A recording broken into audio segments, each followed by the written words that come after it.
તો આપણને બધાને ખબર જ હશે, કારણ કે અત્યારે તો સોશિયલ મીડિયાનો જમાનો છે, જલ્દી ખબર પડી ગઈ કે આજે આપણે ગુરુ પૂર્ણિમા છે.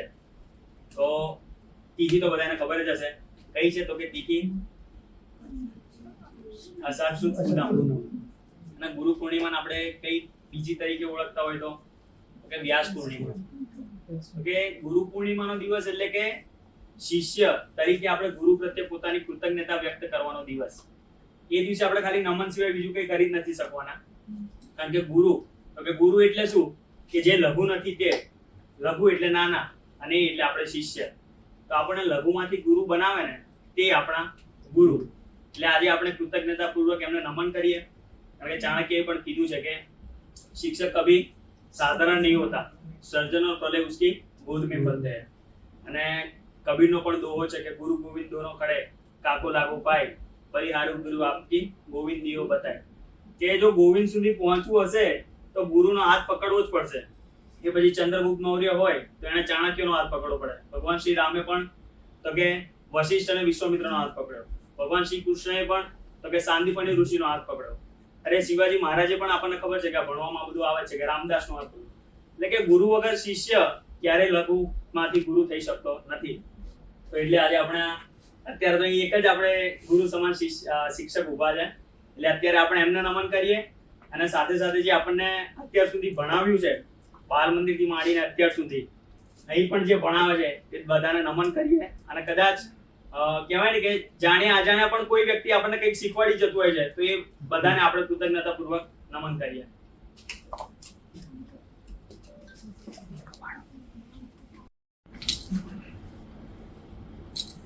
જો ભાઈ આજકાલ થોડી મેં હમણાં પણ કીધું હતું કે પરિસ્થિતિ બદલાવા લાગી છે.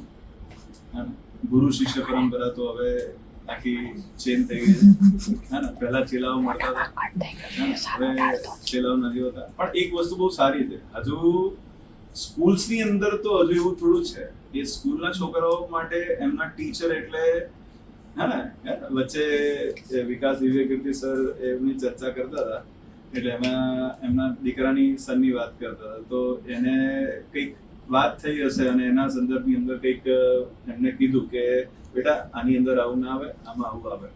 પાપા આપકો પતા નહીં હે, इसमें ऐसा ही आएगा, हमारी मैडम ने बोला है. હા ને, રાઈટ. તો હવે એવા કેટલાય મેડમ અને એમના પણ ટીચર્સ એમની પાસે ભણતા હોય, બરાબર છે, પણ એમના માટે ટીચર એક અલગ જ લેવલ પર બનતા હોય છે.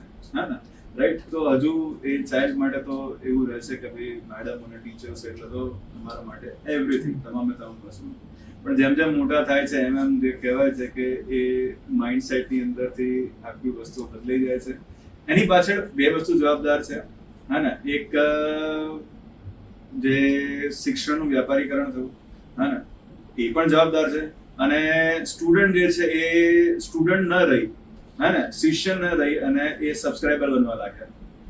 હા ને, તો એ સબસ્ક્રાઇબરની વિશેષતા શું હોય કે ભાઈ મને મારા સબસ્ક્રિપ્શનની અંદર સૌથી બેસ્ટ વસ્તુ અને સૌથી મારા ફાયદા માટેની વસ્તુ કેટલી મળી રહી છે એ જ એટ ધ એન્ડ એ ફાઇનલી જોતું હોય, બરાબર છે ને. તો હવે કહેવાય છે કે ભાઈ આવું ઘણી બધી જગ્યા પર થાય છે. તો આપણે ઘણા ખરા અંશે રાઈટ આ વસ્તુને થોડુંક ઓછો કરવાનો પ્રયત્ન કરીએ અને કહેવાય છે કે ભાઈ જેટલું બની શકે એટલું જ્ઞાન જે છે એ તમારા સુધી ઉપલબ્ધ કરાવીએ, જેથી કરીને તમારું ભવિષ્ય પણ એ રીતે ખૂબ સારું રાઈટ. તો ફરીથી આ બધાને રાઈટ ગુરુ પૂર્ણિમાના ખૂબ શુભેચ્છાઓ. Right, thank you. અમે તો અમારા જમાનામાં પગે લાગતા હતા, સાક્ષાત દંડવત કરતા હતા. અમારા સર મેમ ખરાબ ભણાવતા ખબર હોય તેમ છતાં પણ આજની તારીખમાં બી સ્કૂલ કોલેજના કોઈ સર મળે તો અમે ગદગદ થઈ ગઈ, literally. I got goosebumps right now. But તમે લોકો પગે ના લાગો ગુરુને, મેમને, ઇટ્સ ઓકે. બસ પગ ના ખેંચતા એ લોકોના, બસ. આદર સન્માન હંમેશા જાળવી રાખજો. Okay, thank you.